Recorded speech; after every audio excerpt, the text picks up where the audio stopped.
No? Kung inyo pong natatandaan, tayo po ay naka-series of sermon this April. Ano nga yung una nating topic? Yung first week. Ano yung unang topic? Sa mga laging present. No? Una, pinag-usapan natin dyan yung kanyang kapanganakan. Yan yung una nating naging topic. And pangalawa, yung aking pong preach second week is about the death of our Lord Jesus Christ. Ang kanyang kamatayan na nagpakapako siya sa cross ng Calvario. And pangatlo, last Sunday, ano yung tinapik? Resurrection. No, ang kanyang muling pagkabuhay. No, Easter Sunday. Anong oras nga tayo nag-worship doon? No, yun yung hindi natin makakalimutan kasi ang aga. Nung nakakaantok, ng alas 6 tayo nag-worship doon. And this morning, ang pag-uusapan natin is about ascension. No, yung kanyang pag-akyat sa langit. Ngayong umaga, ang mensahe na pamamagatan natin, the lesson about Jesus' ascension. The lesson about Jesus' ascension. Nagaling po sa aklat ng Lucas chapter 24 verse 50 to 53. Napansin niyo po ba? Dito po sa mundo natin, ang ginagawang holiday yung araw ng kapanganakan ng mga tanyag na tao. Ay, birthday ni ganyan, birthday ni ganon, birthday ng artista na kahit na sino, na binibigyan natin ng holiday or paano ba tatawagin? Binibigyan natin ng kahalagahan yung kanilang kamatayan or minsan yung kanilang kapanganakan and yung kanilang kamatayan. But gagawin lang natin yung holiday na yan after na nilang mamatay. Pansin niyo po ba yun? After nilang mamatay, tsaka natin gagawin yung holiday na yun. No? Bakit? Dahil sa kanilang mga achievements sa buhay. Lagi po natin tatandaan na tanging si Jesus lamang ang ginagawang espesyal ang araw ng kapanganakan kahit wala pa siyang nagagawa. Pansin niyo yun? Pinanganak pa lang siya. We consider na ng holiday yung kanyang birthday. Papanganak pa lang siya. But dahil alam na natin na bago pa siya isilang, alam na natin na siya yung ating tagapagligtas. No? Bakit? Dahil po sa Biblia. Pinapanganak pa lang siya, alam na natin na siya yung ating magiging personal Savior. Na yung siya yung maglililikha ng langit at lupa. And tayo bilang isang naniniwala, binibigyan natin pag-aalala ang kanyang kamatayan. Kanina, napakaganda ng introduction ng prayer pa lang. Sa prayer pa lang, huwag po kayong makukonfuse, no? Kasi yun po yung Apostle Creed. Yun talaga yung statement of faith natin bilang isang Kristiyano. Doon makikita natin na yung mula sa kapanganakan niya hanggang sa pagkakit niya sa langit, nakasaad doon, at sa lahat ng mga gagawin niya pa sa atin. Kaya yun po yung gusto natin mangyari, na sasambahin natin siya, no? Sa Espiritu at sa katotohanan. Aside from kapanganakan and kamatayan, ito pong pag-akyat niya sa langit, ito yung napapaliwala natin bilang isang Kristiyano. Pansin niyo po ba yun? Ang kanyang pag-akyat sa langit ang hindi natin pinapansin. Nakakalungkot na pangyayari, but yun talaga yung hindi natin napapansin o hindi natin nabibigyan halaga. Kaya this morning,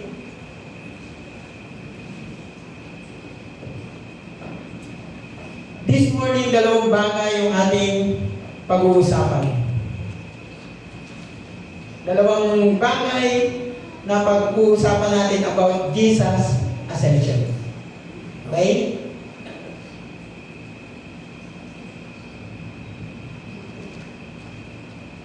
Una, the significance. Anong meron? Anong meron sa kanyang kapanganakan? Ano yung mapupulot natin na aral? Ang pagkagat po sa langit ng ating Panginoon ay may tuturing na isang miraculous event.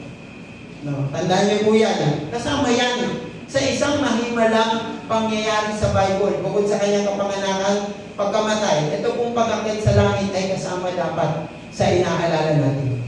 Pagkatapos na mabuhay na maguli ni Jesus mula sa mga patay, pinapakita niya ang kanyang sarili na buhay.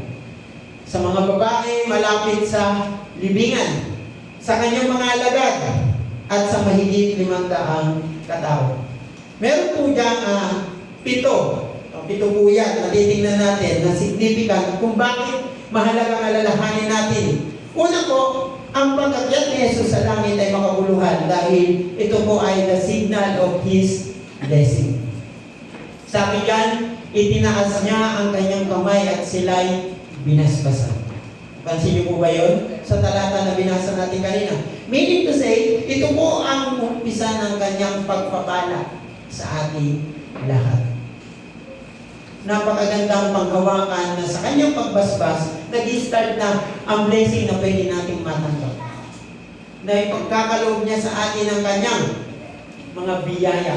Sa kanyang pag-akyat sa langit, ito ang udyat na pagpapalain niya na. Nakakataba naman ang puso na sa pag-akyat niya pala sa langit, nag-i-start na yung ating pagpapala na pwede nating matanggap. Pangalawa, because it is the end. Ano ba yan? Kaakyat lang ng langit, tapos na. Ito po, ito rin ay tanda ng pagwawakas na gawain ni Kristo sa lupa. Tama? It is finished. No? It is the end. Na ginawa niya ang lahat ng gawain niya na pwedeng gawin sa lupa. Buong pagmamahal na pinadala ng Diyos Ama ang kanyang anak sa mundo. At ngayon ang anak niya ay nagbabalik na sa Ama na nasa langit. Ang yugto ng kanyang limitasyon bilang tao ay natapos na. Tandaan po natin si Lord Jesus Christ ay 100% human and 100% divine. Huwag po natin kakalimutan yan, baka akala nyo siya ay tao lamang. Natapos na sa lupa ang kanyang gawain. Tapos na. So mag-i-start na siya ng gawain niya sa langit. Yes, it was the end, but it is the beginning ng gawain niya para sa ating lahat. Okay? Pangatlo, it is the sign of victory. Ito po ang tanda ng tagumpay ng kanyang gawain sa lupa. Ang lahat ng kanyang dapat gawin ay kanyang matagumpay na natapos. Kaya po siya umakyat na sa langit, meaning, ito po ay senyalis na tagumpay na siya sa ginawa niya sa lupa. After niya matapos ang lahat ng kanyang ginawa, kasama na nga yan, ang matagumpay niyang pagpapakapako sa krus ng Kalbaryo para tubusin ang lahat ng ating mga kasalanan. Matagumpay niyang nagawa. Tanong, meron bang naiwan na hindi niya natubos ang kasalanan? Kasi pag sinabi natin meron naiwan, ibig sabihin hindi siya matagumpay. Tandaan po natin mga kapatid, matagumpay po niyang nagawa ang katubusan ng ating pagkakasala dahil lahat po tayo ay niligtas lang. Even kahit tayo yung pinakamakasalanan tao sa mundo. Tandaan po natin yan mga kapatid. Huwag na huwag po natin kakalimutan na natapos man ang gawain niya sa lupa, na fulfill niya. Nakita natin yung katagumpayan ng kanyang gawain dito sa lupa. Okay, pangapat, it is the sign of His glory. Ito po ang marka ng pagbalik ni Jesus sa kaluwalhatian. Ang kaluwalhatian po ni Jesus habang siya ay nasa lupa, maliban sa isang pagkakataon nung siya ay magbabagong anyo. Bukod pa dito, wala pang kahit na sinong namatay. Tandaan nyo wala pang kahit sinong namatay na muling nabuhay at umakyat sa langit. Tanging ang ating Panginoong Hesus lang, dahil dito makikita natin na tanging siya lang ang may maluwalhating kapangyarihan. No? Yan po yung kanyang isang attribute na dapat nating tingnan para makita natin yung kahalagahan ng kanyang pag-akyat sa langit. Panglima, it is the symbol about our Father. Ito po ang simbolo ng pagtataas sa kanya ng Ama sa Efeso chapter 1 verse 20 and 23. Ang isa na kinalulugdan ng Ama ay tinanggap ng may karangalan at binigyan ng pangalan na higit sa lahat ng kanyang pangalan. Nais po natin alalahanin na siya ay merong ama. Tayo ay meron tayong ama. Siya din ay merong ama. And that is our Father. And pang-anim, the preparation to the kingdom. Ito po yung akin nung ako po ay pinagbubulay-bulayan ko itong salita. Dito po ako na-amaze. Ito po ang marka ng paghahanda niya ng ating matitirhan. Sa John chapter 14 verse 2. Kaya siya umakyat para po ihanda ang ating matitirhan sa langit. Isa po sa masarap na pakiramdam na kapag may naghahanda sa atin ng makakain, pag-uwi natin sa ating kanya-kanyang tahanan. Tama? Napakasarap umuwi, pagod na pagod ka. Galing sa maghapon mo pagtatrabaho sa labas ng iyong tahanan, tapos pag-uwi mo sa bahay, meron kang kakainin, meron kang iinumin na malamig na tubig, no? Tapos ang linis ng bahay, no? Walang kahit na anong stress. Yun po yung pinakamasarap na pakiramdam ng isang magulang. Tandaan nyo mga anak ha, makinig. Tayo mga anak, yan ang ating trabaho. Yung panatiling malinis ang ating tahanan at ihanda ang ating tahanan sa kanilang pag-uwi. Yung pag-uwi ng ating mga magulang. Kung ayaw nyo ng stress, linisin yung inyong bahay. Ayusin yung maigi. Pagandahin nyo. Para bago dumating yung inyong mga magulang, galing sa pagod na pagod sa paghahanap buhay, makaramdaman lang sila ng kaginhawaan. Yun po yung piniprepare ng ating Panginoon. Excited na ba tayo pumunta sa langit? Taas ang kamay na gusto na umakyat sa langit. Ayaw pa daw ni Ate Lolo. Ako ang pili ko. Ngayon gusto ko na umakyat sa langit. Bakit? Take note of this mga kapatid. Bukas hindi natin alam kung anong mangyayari. Paano kung bukas magkasala ka? Paano kung bukas bigla kang magkaroon ng worst sin? No? Yung hindi mo talaga, hindi ka na nagkaroon ng chance para magsumamo or mag-repent kay Lord. Paano kung hindi ka pumunta sa langit? Right now, kung nais natin, kung alam natin na matibay na yung ating pananampalataya, at kung alam mong tinanggap mo na siya as your personal Savior, please be ready to go. Pero syempre, weather lang yan. Lahat tayo may time for that. Pero, gaya nga ng sabi ko, hindi natin alam kung ano yung mangyayari sa bukas.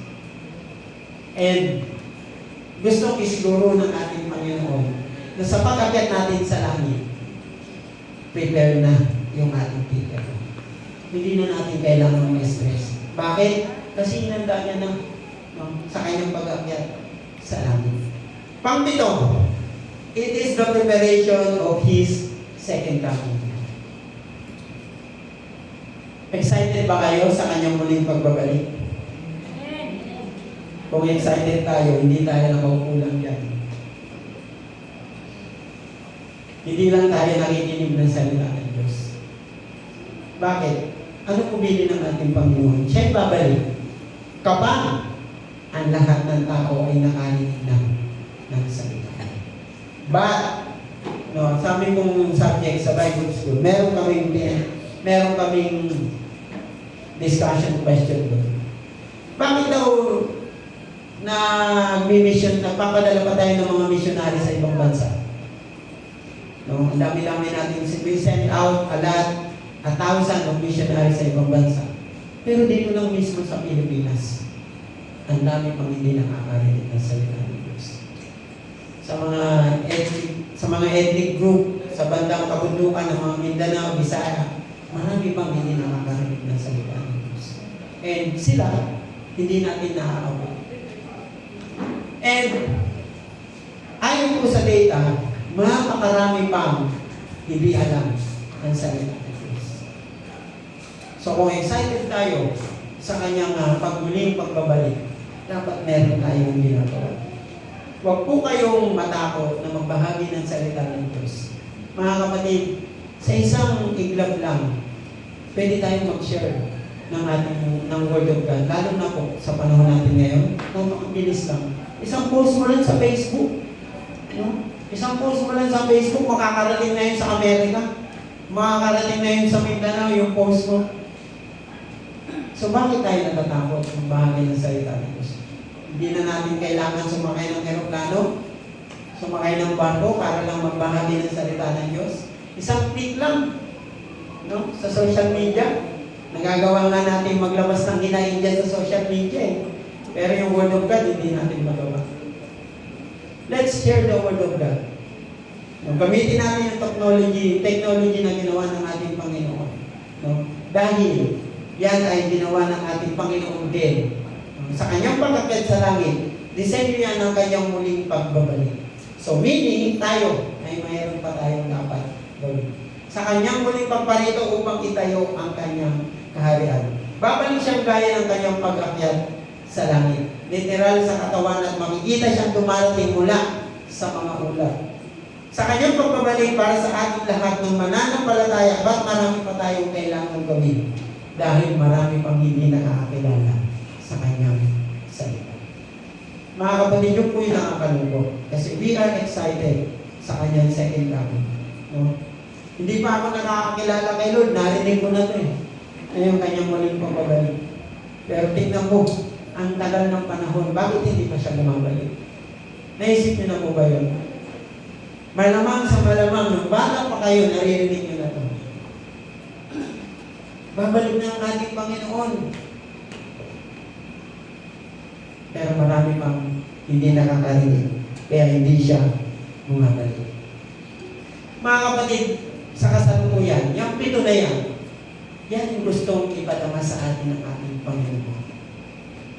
Yung pito na yan, the significance ng kanyang muling pag-akyat sa langit. Sa kasalukuyan, ang Panginoong Jesus ay nasa langit. Sabi nga sa banal na aklat, siya ay nasa kanan ng Diyos Ama na makapangyarihan sa lahat. Si Jesus ang ulo ng Iglesia. And yung kanyang pag-akyat sa langit, yan yung gusto natin alalahanin, yung pito na yan. Mga kapatid ko sa Panginoon, ang kanyang pag-akyat sa langit ay isa pong makabuluhang pangyayari sa Biblia na hindi dapat natin pinagpaniwala. Kaya sana, kung paano natin inaalala ang kanyang kapanganakan, ang kanyang kamatayan, alalahanin din natin ang kanyang pag-akyat sa langit. Minsan, we are celebrating the birthday ng kahit na sinong tao. Na kahit na sinong tanyag na tao, birthday ni Bongbong, birthday ni Duterte, kahit na sinong artista pa yan, birthday ni Jose Rizal, mga artista, mga nakaraang presidente, ngunit yung kanyang pag-akyat sa langit ay binabaliwala natin. Napaka-timely nga ng logo. No? Meron tayong logo. Salamat sa graduation ng Little Home Montessori. Noong nakaraan kasi nagkaroon tayo ng logo. So, nagkaroon tayo ng senyales na kailangan natin i-celebrate yung kanyang muling pag-akyat sa langit. Isama po natin sa listahan na i-celebrate ang kanyang pag-akyat sa langit. After niyang mamatay, siya'y muling nabuhay and aakyat sa langit.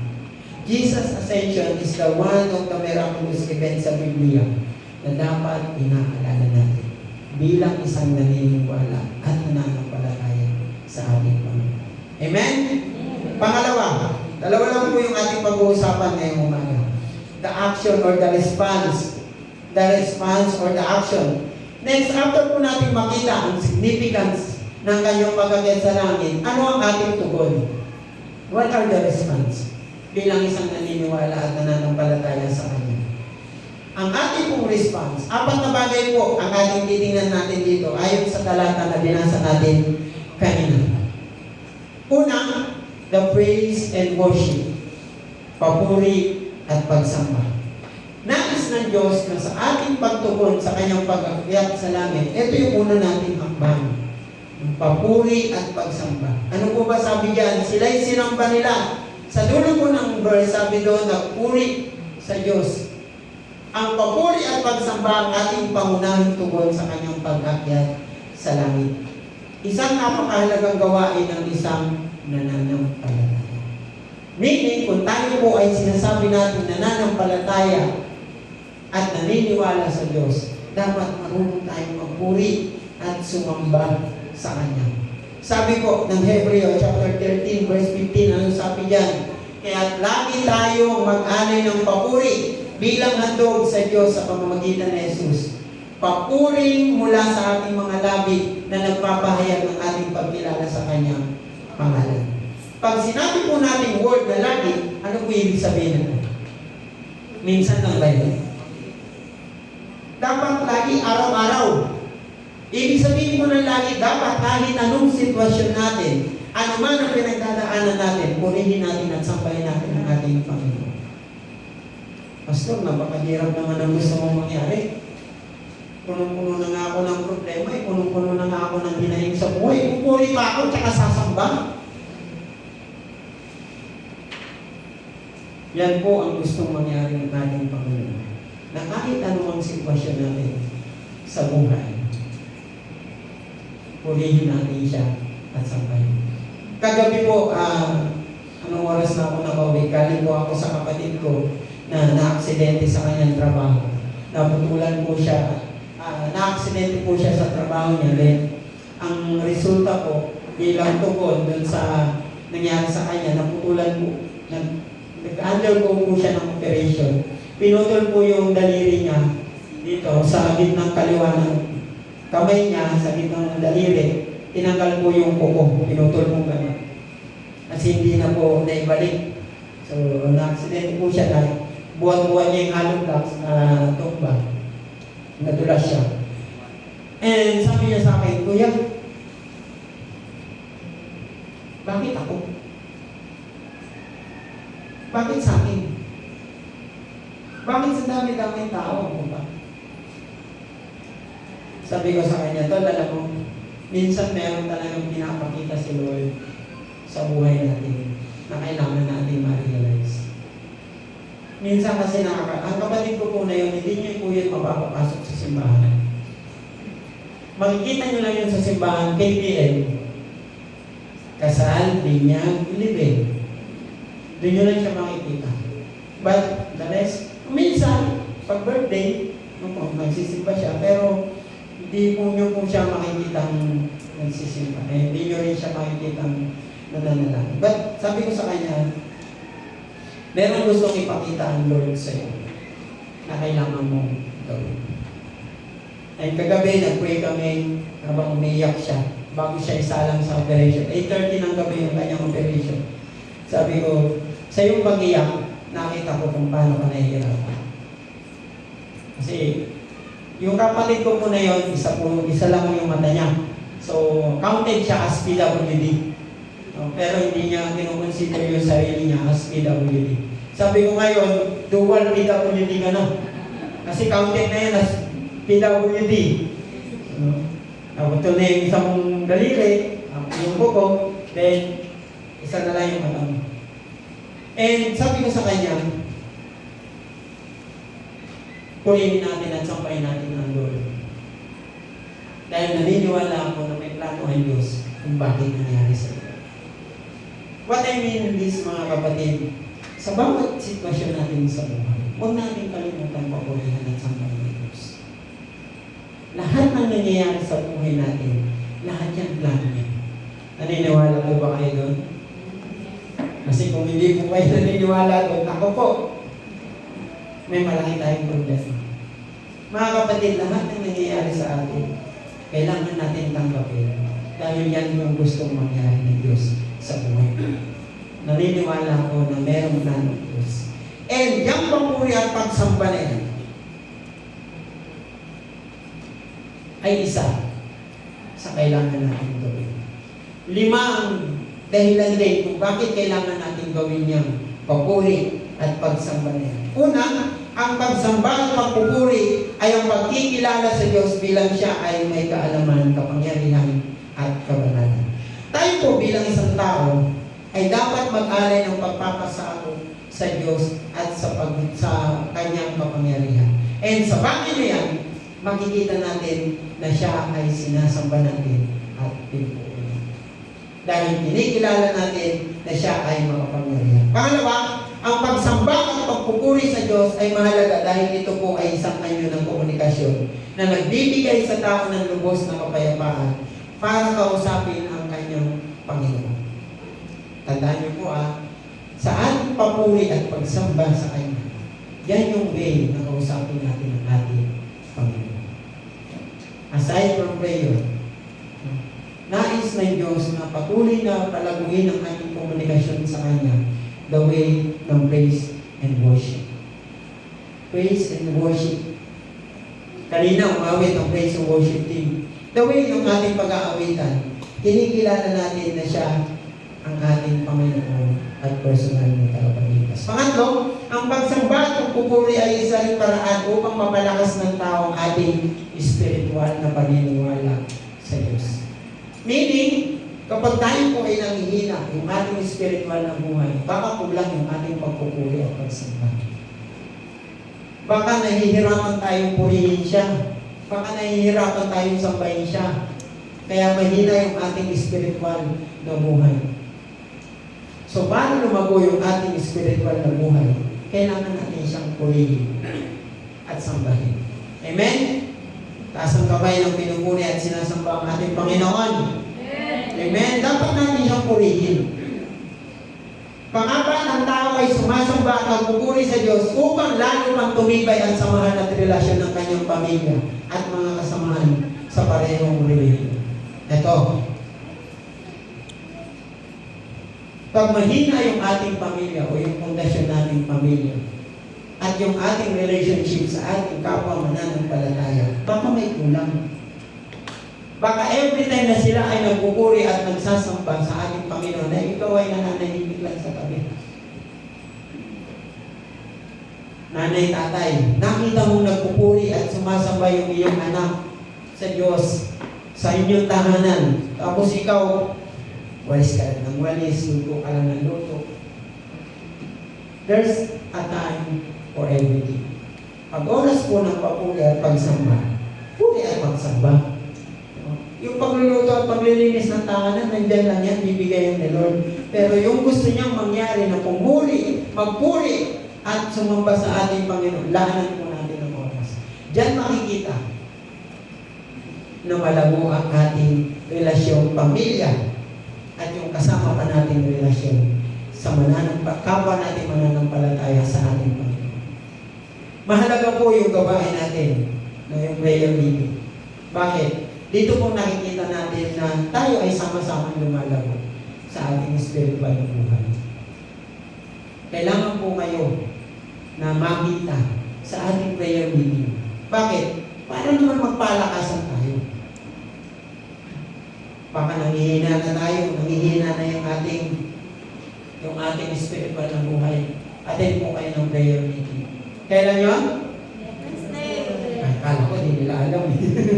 Buti na lang, alam nyo.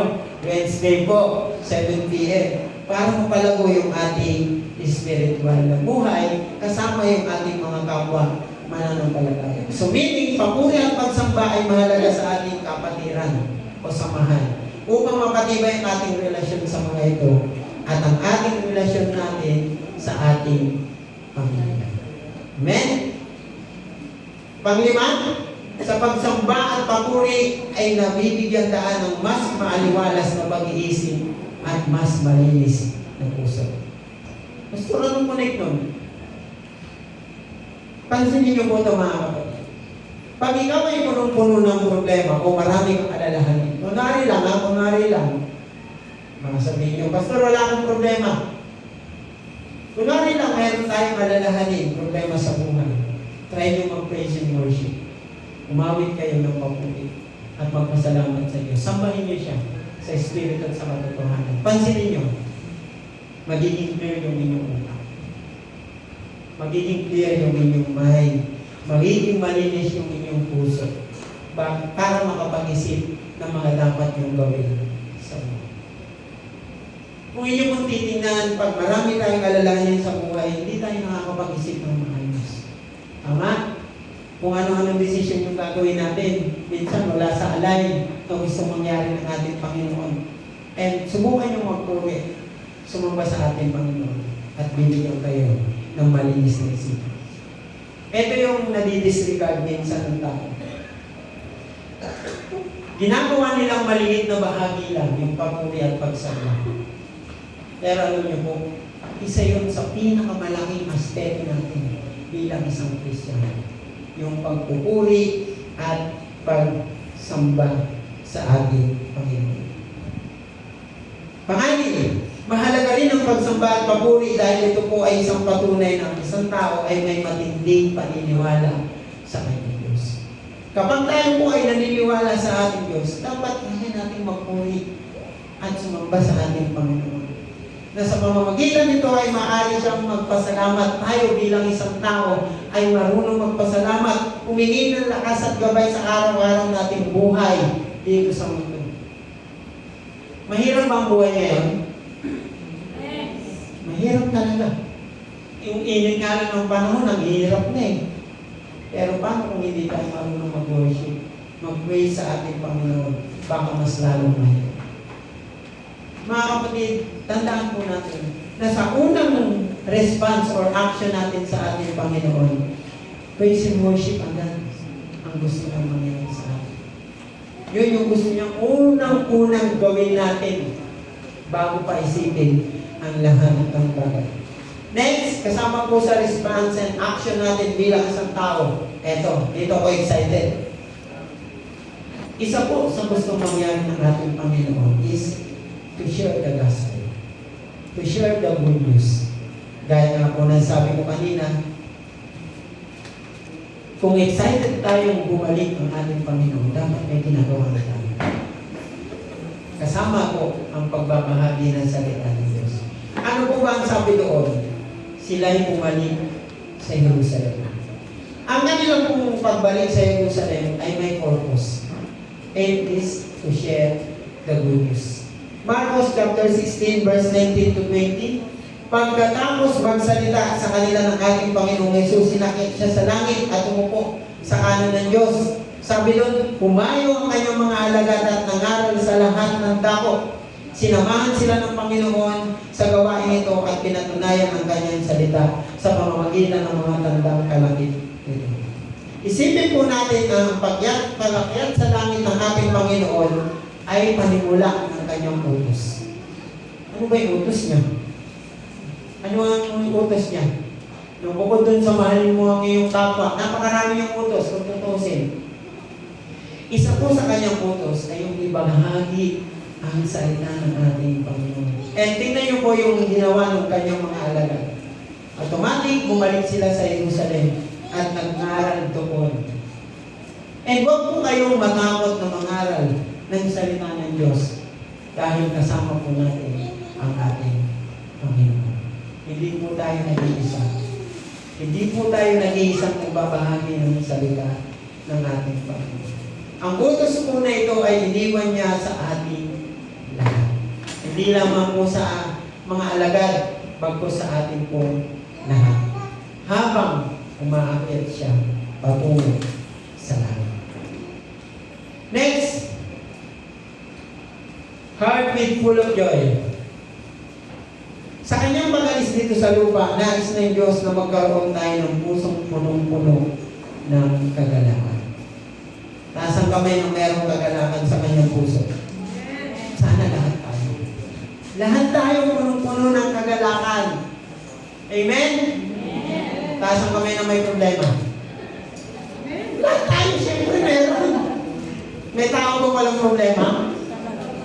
But, lahat tayo meron punong-puno ng pusong punong-puno ng kagalakan. Gaano ba kahalaga ang puso na punong-puno ng kagalakan? Gaano ba kahalaga? Kung kayo tatanungin, gaano ba kahalaga ang pusong punong-puno ng kagalakan? Ang kagalakan po ay kasama ng pag-asa at kapayapaan sa sinasabi sa Roma 15:13. Sabi diyan, puspusin nawa kayo ng Diyos na siyang bukal ng pag-asa at naway pagkalooban niya kayo ng kagalakan at kapayapaan sa pamamagitan ng inyong pananampalataya. Upang magumapaw ang inyong pag-asa sa pamamagitan ng kapangyarihan ng Espiritu Santo. Sa mga salitang ito, sinasabi ko ni Apostol Pablo na puspusin sana o punuin ng Diyos ng kagalakan at kapayapaan ang mga kapwa mananambahan. Meaning, tayo po lahat, ang magagandang katangiang ito ay may kaugnayan sa pag-asang binibigay ng Diyos at sa kapangyarihan ng banal na Espiritu. Mga kapatid, kung magtitiwala po tayo sa Diyos, kung magtitiwala po tayo sa Diyos, saka lang tayo mapupuno o mag-uumapaw ng puso na punong-puno ng kasalanan na ibinibigay sa atin ng Diyos. Tandaan niyo po yan, kung magtitiwala lang tayo sa ating Panginoon. Habang mas nakikilala natin siya, lalo tayong makakasiguro na talagang mapagkakatiwalaan natin siya. Hindi tayo po bilang isang tao, hindi tayo magtitiwala sa tao kung hindi natin siya kilala, di ba? Tama ba? Sabi nga ng mga nanay yan do not trust the strangers. Ewan ko kung tama yun. Pero yun ang sabi din ng aking nanay before, do not trust the strangers. Pero, para tayo magtiwala sa strangers na yan, kailangan makilala natin siya. Ganun din po ang ating Panginoon. Tayo po, para maniwala tayo sa Kanya, kailangan kilalanin muna natin siya. Kasi kilala tayo ng ating Panginoon. Tama? Kilala tayo ng Diyos. Alam ng Diyos ang ating kahinaan. Alam ng Diyos kung saan tayo pwedeng tisulin ng kaaway. And kasama po ng pagpapalago natin sa ating spiritual na buhay ay kung kilalanin natin ang ating Panginoon. Yan po ay kasama sa pangako ng Diyos sa atin. Ang tinutukoy ng kagalakan kung tayo po ay magtitiwala sa Kanya. Amen? Ang kapayapaan, kagalakan at pag-asa ay may kaugnay din sa banal na Espiritu. Ang kapangyarihan na ginagamit ng Diyos sa banal na Espiritu na maggagabay sa ating lahat. Okay? Panghuli, sa ating response, do the fellowship. Take note of this, Sabi dyan, palagi silang nasa templo. Ano kaya ginagawa nila sa templo? Kasama na yung praise and worship. Sumasamba sila. Nagkakaroon lagi sila ng fellowship. Lagi silang nagpumuri. Kasama yung kapwa nila mananampalataya. Yung nagtitiwala sa ating Panginoon. Kaya mahalaga po na pinalalahanan tayo na magkaroon ng fellowship. And speaking of fellowship, mga kananayan, pakikalawin naman yung inyong mga asa-asawa dyan. Sa May 1, meron kaming fellowship. Baka naman dumami. And speaking of fellowship, mga nanay, alam nyo ba na nagkaroon ng Youth and Teens Fellowship last Sunday? Napapailip siya sa akin. Alam nyo ba na nagkaroon ng Youth and Teens Fellowship noong Sunday?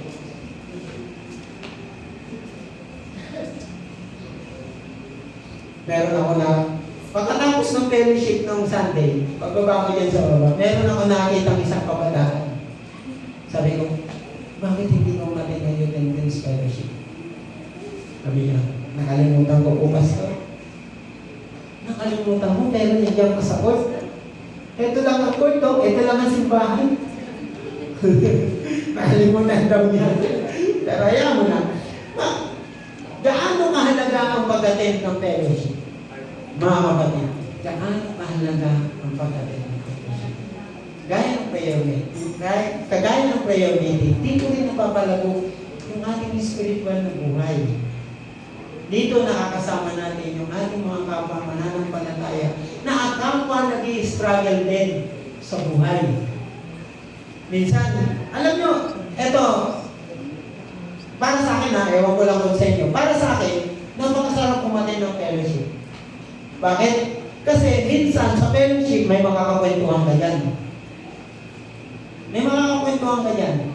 Tapos, makikita mo na yung problema niya, mas malala pa sa problema mo. Yung kalagayan niya, mas mahirap pa sa kalagayan mo. E di, pag ikaw nakatanggap ng ganong balita, anong mararamdaman mo? Sige nga, lalakas yung loob mo. Bakit? Kasi kung siya nga kaya niya paano pa kaya ako? yung problema niya, kalingkingan lang yung problema ko eh. Remember Job? No? Ang dami yung problema sa buhay, ang dami nangyari sa kanya. Yun lang ang tingnan mo eh, mabubuhay ka na eh. Paano pa kaya kung makakakwentuhan mo yung babae yung punong-puno ng problema? No? Yung anak niya pasaway, yung asawa niya pasaway, no, yung kapitbahay niya pasaway, yung kapaligiran niya pasaway, yung biyanan niya pasaway. Yung sakit nila sa ang dami niya sakit sa ulo. Tapos ikaw, ang problema mo lang yung asawa mo. Diba? Yung problema mo lang, si Laki, si Bombay. No? Paano kung yun lang ang problema mo? Yung kapitbahay mo, ang dami. Mabubuhayan ka. Magkakaroon ka ng lakas ng loob. Kaya mahalaga po, napaatin ninyo ng fellowship ng inyong asawa, inyong anak. Kahapon ba yun? Kahapon. Yung Don't March ng Women, kahapon ba yun? Oo, kahapon yung Don't March ng Women. Taas ang kamay ng umatid ng women. Ano natutunan nyo? Di ba marami? Nakita nyo na marami kayong problema, pero mas marami rin yung problema ng isa. Di ba? Nakakabus ng confidence yun. Yung tipong, bakit ba ako nanghihirap? Bakit ba ako pinanghihinaan ng loob? Yung kapitbahay ko, yung kapatiran ko nga sa kapatiran ko nga sa ACCS, ang dami rin yung problema. Diba? Akala nyo lang, walang problema yung mga yan. Puno rin kami ng problema sa buhay. Pero mahalaga na nagkakaroon tayo ng fellowship.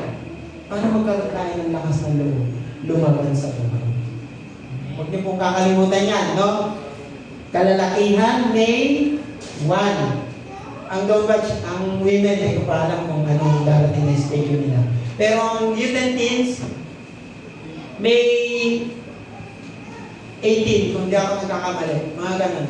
Ang next na fellowship na youth and teens. Mga nanay.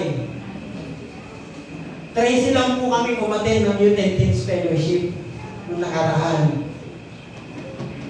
Bilang na bilang, dyan lang kami kunti lang namin. Sana. Next week, next month, mga doble naman, mga 26, gano'n. Kaya, kasya po dito 60, kahit mag-invite pa kayo na mag-invite. Kayang-kaya po namin yan. Kayang-kaya ng aming president yan. Di ba, President? President namin, busy. Di ba? Kaya-kaya ng president namin yan i-accommodate. Kaya-kaya namin gawa ng paraan yan. And, yung fellowship ng katatayan, napakahalaga po. Bakit? Yung fellowship po ng katatayan, diyan natin makikita na yung mga tatay na yan, marami rin problema sa buhay yan. Feeling strong lang yan. Feeling malakas lang yan. Sinungaling yan eh. No? Feeling nila malakas nila, feeling kaya nila, pero punong-puno din ang problema yan sa buhay. Kaya palakasin natin yung loob ng ating mga kapwa mananampalataya sa pamamagitan ng fellowship na yan. Matthew chapter 18 verse 20, sabi diyan, sapagkat saan man may dalawa o tatlong nagkakatikon sa pangalan ko, naroon ako kasama nila. Sabi ko sa iyo 10 kids last Sunday, yung fellowship namin. Dahil umatin kayo, ang audience natin ng ating Panginoon. Kahit konti lang tayo, patuloy tayong pupuri at sasamba sa ating Panginoon. Kaya ibigay natin yung best natin. Anim ang tumutugtog na youth and teens. Ang congregation nila 4. Galing, di ba? Pero sabi ko sa kanila, do your best. Kasi si Lord yung audience natin. Ganun po yung gustong sabihin ng Matthew chapter 18 verse 2. Ang ating pagtitipon-tipon kasama sa mga kapwa nating mananampalataya ay isang tugon natin sa kanyang pag-akyat sa langit. Bukod pa sa kadahilanan na ito ay kailangan natin upang palakasin ang ating pananampalataya.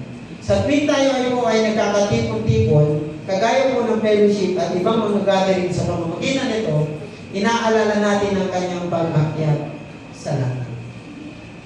Layo naman ang connection, Pastor. No.